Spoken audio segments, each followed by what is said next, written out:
Shalom, shalom, ma soeur Grâce. J'espère que tu vas bien par la grâce du Seigneur. Je voulais te partager un songe que j'ai fait ce matin, un peu moins, un peu avant 4 heures du matin, avant 5 heures du matin. En fait, je me suis retrouvé au Cameroun et je me suis comme apparu au Cameroun en fait. Et j'étais dans mon quartier de naissance à Yaoundé au Cameroun. Et tout de suite dans la scène qui était face à moi, j'ai vu des gens courir. Les gens couraient comme si on devait, comme s'il y avait, on cherchait à faire des arrestations arbitraires, comme quand on fait le rafle au pays en fait. Et les gens couraient, couraient, donc je me suis retrouvé là, je me suis donc mis aussi à courir, à fuir comme tout le monde. Dans cette fuite-là, je cours et je me rends compte que ceux qui poursuivent la population, c'est la police française. Donc dans la course, je m'étonne que, mais comment la police française avec les uniformes de la France d'ici là, ils sont en Afrique, au Cameroun, sur un territoire qui n'est pas leur territoire, ils arrêtent les gens. Donc je me dis, c'est bizarre quoi. Donc je continue à courir, à courir, à courir, à courir. Dans la course, dans la fuite du moins, je rencontre le frère Patou qui court aussi. Et à un moment donné dans notre course, il me donne un sac à dos. Il me donne le sac à dos de tenir et tout, de courir avec. Et puis, bon, je ne me pose pas de questions, je lui fais confiance parce que c'est un frère. Je prends le sac à dos, ne cherche même pas à savoir ce qu'il y a dedans, je mets. Et puis à un moment donné, on court. Et puis, il y a un monsieur, un blanc, policier blanc, qui me poursuit véritablement. Je m'aperçois que quand il court, là, il veut vraiment m'arrêter. C'est moi qui le veux. Donc, plus je cours, plus il court. Donc, je suis étonné que, mais comment il a. Un monsieur d'un certain âge comme ça, peut-être, il avait plus de 40 ans. Il va avoir 50, la cinquantaine.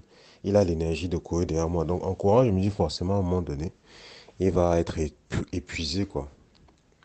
Mais il ne fait que courir. Je me tourne, je regarde en arrière, il ne fait que courir vers moi. Et j'accélère même deux fois, à deux reprises. Il n'est toujours là. Et moi-même, je me dis, mais ça fait longtemps qu'on court. Il n'est pas fatigué. Et moi-même, je m'étonne que, mec, depuis qu'on court là, moi-même, je n'ai pas de fatigue. Je suis renouvelé d'énergie, en fait. Puis à un moment donné, je me dis, je suis fatigué de. Ça va pas s'arrêter parce que plus je cours, plus il court. Donc, on va arrêter et puis je vais m'arrêter. Il va me dire pourquoi il va m'arrêter et puis on va voir ce qui va se passer. Donc, je m'arrête donc. Il m'arrête comme ils arrêtent d'autres personnes et tout. Et puis, à un moment donné, il y a une policière. Ils étaient vraiment. Ils ressentaient, tu pouvais ressentir qu'ils étaient méchants. C'était même pas. La police était du genre. Vraiment, ils avaient un esprit méchant en eux. Racisme. De racisme et de haine envers les Noirs, quoi. Ils pouvaient dégager ça. Tous les policiers. Moi, j'en ai remarqué trois. Une française, en plus du père qui me poursuivait là, et un policier antillais. Donc, ils m'arrêtent et tout, ils prennent mon sac, ils fouillent. Le sac qu'on m'a donné là, ils voient à l'intérieur, je me rends compte qu'ils voient un truc comme une poudre, comme si c'était du cannabis. Bon, dans ma tête, je me dis, mince, c'est pas mon sac en fait. Est-ce qu'ils vont alors me croire parce qu'ils sont dans les dispositions de faire seulement des arrestations arbitraires. Donc pour eux, c'est même encore mieux. Donc je me dis, ah, ma situation va être pire en fait. Donc ils m'arrêtent. Mais à un moment donné, la dame me met la menotte, mais bizarrement, elle met la menotte juste sur la main droite. Elle laisse l'autre main. Donc je suis quand même toujours libre. Je ne suis pas réellement menotté. Elle paraît faire autre chose. À ce moment-là, je me dis, je vais peut-être courir, fuir. Ils sont pas, c'est un moment d'inattention. Et en fait, c'était un endroit c'était une police extérieure, donc comme un poste de police extérieure où ils faisaient juger les gens et tout. Et puis elle revient, elle remet encore, elle me dit que la poudre qu'elle a pris là, c'est normalement, on doit marcher le nombre de grammes autorisé pour marcher avec, c'est 12 grammes, un truc comme ça. Et que là, ils ont trouvé 42 grammes sur moi et tout. Et que là, c'est grave, quoi. Donc elle repart, elle ne me menotte pas toujours correctement. Et puis je vois dans un moment de regard, je tourne les regards autour de moi, je vois une sœur assise enfin, devant la cour de chez elle, elle nettoie, elle fait la vaisselle, la lessive. Et elle me regarde, je crois que c'est la sœur merveille, j'ai l'impression que c'est elle. Comme pour dire, je ne peux rien faire pour toi, quoi. Donc il y avait vraiment une atmosphère de tristesse et tout.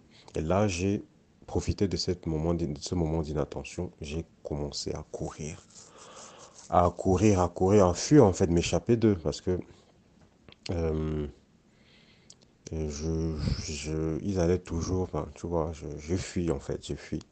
Et puis dans ma cour, je me dis, mince, maintenant je suis en- comme un fugitif en fait, je vais être recherché parce que à un moment donné, j'ai eu l'impression qu'il fouillait mon portefeuille, qu'il notait mon nom de ma pièce d'identité. Et je me suis dit, waouh, comment je peux vivre de cette façon comme un fugitif en fuite, ma famille, je vais leur apprendre ça comment, est-ce qu'il faut que j'appelle un avocat d'ici et tout, et tout. J'ai commencé à me poser des tas de questions. Et j'étais vraiment, vraiment, vraiment mal à l'aise. Et ça avait l'air tellement réel. Au point où, quand j'avais accouru, j'étais dans un quartier, dans un autre quartier de Yaoundé, que je connais bien. Mais c'était à l'aube, il n'y avait personne dehors. Les gens, c'est comme si les gens ne voulaient pas sortir de chez eux. Et puis, tout à coup, j'ai eu envie de faire pipi. Je me suis réveillé du songe et j'étais surpris de me retrouver dans ma chambre tellement le rêve était réel en fait. Tellement c'était réel. Donc je me suis réveillé là. Quand je me suis réveillé, j'étais vraiment comme une délivrance. Je me suis dit, waouh, c'est pas la réalité. Donc voilà un peu quoi. Gloire au Seigneur. Donc je me suis réveillé, j'ai rendu grâce au Seigneur pour ce rêve. J'ai dit merci et j'ai prié. Gloire au Seigneur.